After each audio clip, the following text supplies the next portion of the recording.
Halo, assalamualaikum. Ketemu lagi sama Niken Ayu Channel, teman-teman.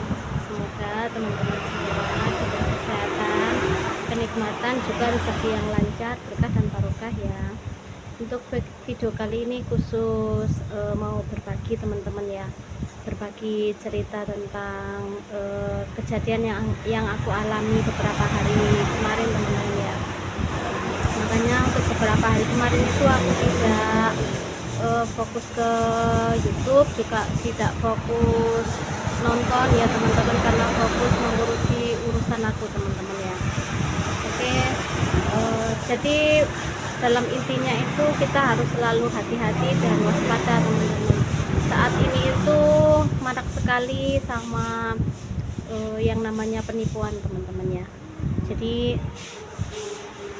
saya barusan kena tipu online teman-teman. Ini terjadi real terhadap saya ya.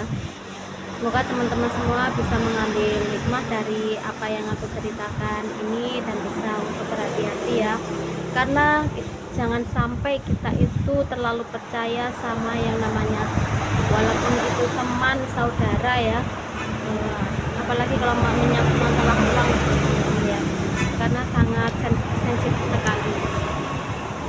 Karena di luar sana juga waktu aku laporan ke Polres itu banyak sekali teman-teman yang lain itu yang kerugiannya lebih banyak dari aku teman-teman. Tapi walaupun kerugian aku itu sedikit teman-teman, tapi amat sangat berharga artinya buat aku ya. Jadi ya mohon semoga teman-teman semua bisa mengambil hikmah dari apa yang aku ceritakan nanti. Jadi ceritanya begini teman-teman, awal mulanya tuh aku lama ya tidak komunikasi sama saudara mantan teman-teman, saudara mantan dari suami ya. Terus tiba-tiba anaknya itu telepon, karena setahu saya itu anaknya berada di Taiwan teman-teman ya, dan lama juga tidak komunikasi ya, sudah berapa tahun kita atau 4 tahun gitu tidak komunikasi sama sekali. Tiba-tiba saja itu telepon, video call gitu ya. Waktu itu HP aku taruh di warung, aku pulang teman-teman karena mengantar makanan sama suami ya. Jadi yang mengangkat itu teman kerja aku di warung.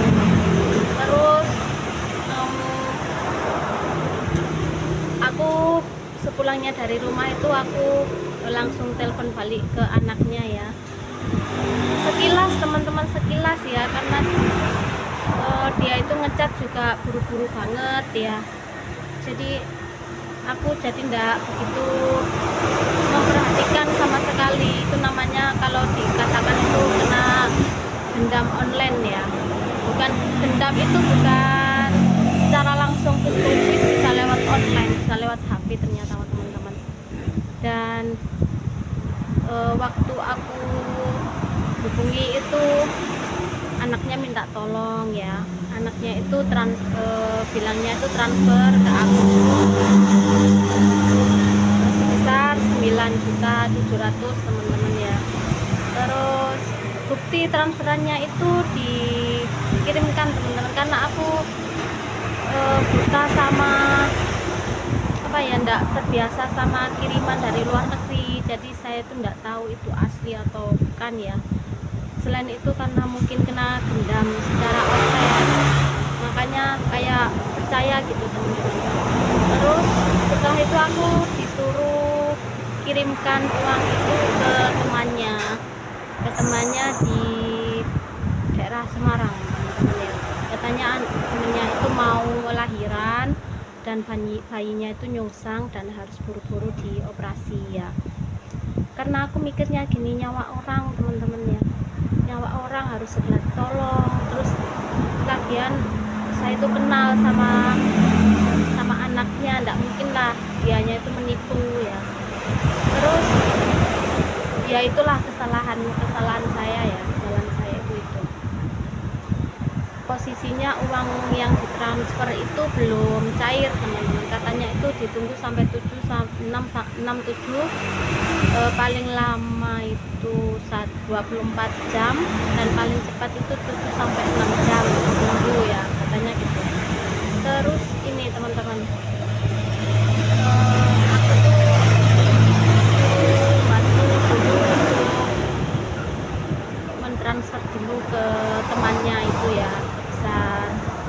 untuk awalnya itu sebesar 3.700.000 untuk pendaftaran ke rumah sakitnya biar anaknya itu cepat ditangani ya, karena aku belum ada uang segitu teman-teman. Cuman ada waktu itu ada 3,5 lah ya, 3,5 kurang 200-an ya. Saya itu sampai debat sama katakanlah pihak rumah sakit di temannya adik aku itu ya. Dan singkatnya gini, ternyata aku selidiki dari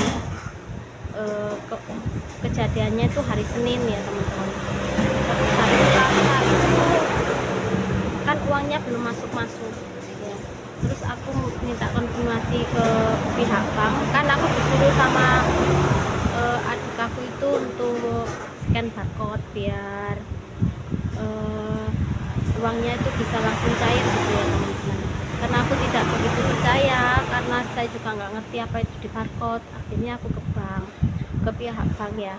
Terus sama pihak bank itu nggak perlu untuk di barcode, karena kalau emang nyata-nyata dari sana itu kirim pastinya sudah langsung masuk, nggak perlu untuk di barcode gitu ya. Akhirnya yaitu aku nyampe ke warung lagi, kan itu adiknya mantan itu ngeyel terus mau harus di barcode gitu ya. Kalau tidak di barcode nanti tidak keluar, tidak masuk itu uangnya. Nggak apa ya, aneh ya, biasanya kalau transfer itu ya langsung transfer ya. Itulah namanya kena tipu ya. Semuanya itu terasa bener gitu ya teman-teman. Dan akhirnya aku video call lagi itu aku nyatakan bener-bener kalau dia itu emang adiknya mantan ya. Tetap situasinya kayak yang pertama itu, kelihatan wajahnya, cuman bunyi halo teman, itu yang bikin aku agak curiga ya, bunyi halo tapi mulutnya ini tidak gerak gitu ya. Terus aku suruh menjauhlah dari HP biar kita itu enak ngobrolnya. Akhirnya dari sananya itu tuh keputus teman-teman ya, katanya sinyalnya itu putus-putus, jadi diputus sama anaknya di sana. Nah itu terus karena aku sudah mulai curiga ya, aku tanya-tanya sama saudara-saudaranya mantan itu ya, siapa yang punya namanya si A gitu sih. Akhirnya dikasihlah nomornya. Terus aku hubungi teman-teman, aku telepon, aku chat, masuk di telepon itu ya juga berdering tapi tidak langsung diangkat ya. Diangkatnya itu malam sekitar jam 8:30 malam ya. Waktu itu aku lagi besuk saudara di rumah sakit, jadi tidak bisa ngobrol terlalu banyak. Terus sampai dari rumah aku chat itu katanya banyak sekali yang dihubungi. Terus Facebooknya itu habis dihack sama orang ya. Tapi anehnya itu teman-teman, tapi ya aku pikir itu semua karena namanya juga kena tipu ya. Aku pikirlah apes gitu teman-teman ya. Jadi anehnya itu antara bikin status di Facebook sama foto profil adik aku itu sama gitu ya. Saya jadi mikirnya gini, apa dia ikut sama sekompolan orang-orang yang menipu ini kayak gitu ya. Jadi seudon gitu. Jadi ya terus aku positive thinking lah, mungkin anaknya itu anak baik-baik teman-teman. Dan mungkinlah dia seteka itu menipu banyak orang kayak gitu ya. Jadi ya aku anggap aja itu apa, kayak emang hari aku teman-teman. Jadi untuk pembelajaran saja buat teman-teman ya, untuk hati-hati setiap dapat telepon walaupun itu dari saudara sendiri, pastikan dulu itu dari saudara dulu teman-teman ya. Jangan langsung transfer kayak aku teman-teman. Oke teman-teman, mungkin sekilas cerita dari aku bisa bermanfaat buat teman-teman agar hati-hati untuk tidak ceroboh seperti aku teman-teman ya. Dia untuk tidak transfer uang ke orang yang belum bener-bener nggak pasti gitu ya, nggak pasti. Selain saya itu banyak sekali teman-teman dari tetangganya, langganan aku yang jualan ayam bebek itu kena juga 7 juta. Terus temennya dari anak dari temen kerja aku ini 8 juta teman-teman. Waktu aku di Polres pun ini aku juga sudah laporan teman-teman, laporan ke Polres ya ditindaklanjuti dan tidak ada lagi untuk korban-korban lagi ya. Nah, ini aku kemarin sudah laporan ke Polres ya untuk penipuan ini teman-teman ya. Semoga saja kalau uang tidak berharap kembali ya, berharap kembali cuman tidak mungkin untuk bisa kembali teman-teman ya, tapi biar tidak ada korban-korban lagi di belakangnya teman-teman. Oke teman-teman, terima kasih untuk yang sudah menyimak cerita aku hari ini. Semoga bisa jadi pembelajaran